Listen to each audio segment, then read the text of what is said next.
Hello guys, pag-usapan lang natin ang breaking news na exclusive nga naman guys na pinag-uusapan ng mga netizens at ng mga Katden fans. Katden, pinayuan, wag magpakampante.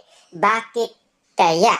Dahil ba marami ng mga issue umanong kinakalkal ang mga netizens at mga Katden fans dahil sila ay naging delulubers nga naman kasi. Na alam naman natin guys, matagal na nating naririnig sa mga Katden fans na laging sinisigaw nila ay mag-on na daw sina Catherine Bernardo at Alden Richard dahil minanifest na nila yan at na-predict na daw nila yan. Yan kasi ang ulat nila sa atin dahil sila ay Delulu fans. Manila, Philippines, too early for a grand celebration. Ito ang ipinapayo ng mga industry pandik sa mga tauhan involved sa Hello Love Again.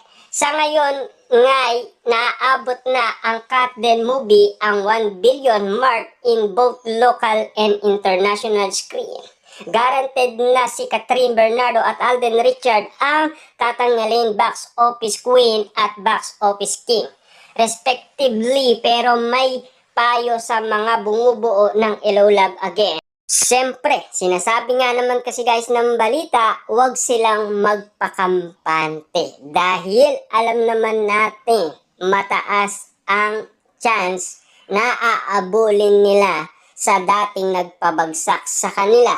Lalong-lalo na guys, 1.2 billion.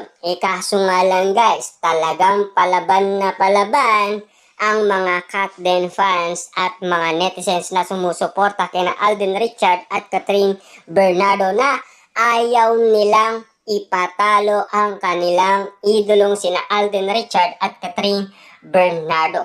The Katden fans are simply picking it up from what the upper clamber did the rewind of Marian Rivera and Dingdong Dantes. Naka 1.2 billion mark naman ito last year, which means binura ng Hello Love Again ang record nito.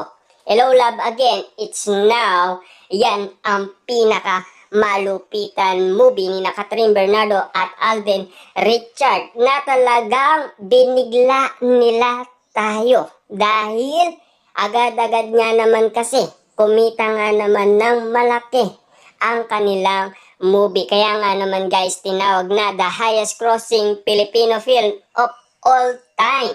Yan nga naman kasi guys ang bansa sa movie ni Alden Richard at Catherine Bernardo. Naalam din natin guys, kauna-unaan din silang pumalo ng malaking earnings noon sa kanilang movie na Hello Love Goodbye. Naalam naman natin kasi guys, dahil gusto nilang makabawi at siyempre pinatunayan yan ni Catherine Bernardo at Alden Richard dahil sa tiyaga, pagod at puyat. Talagang masipag talaga ang Katden magtrabaho at mag-promote ng kanilang movie.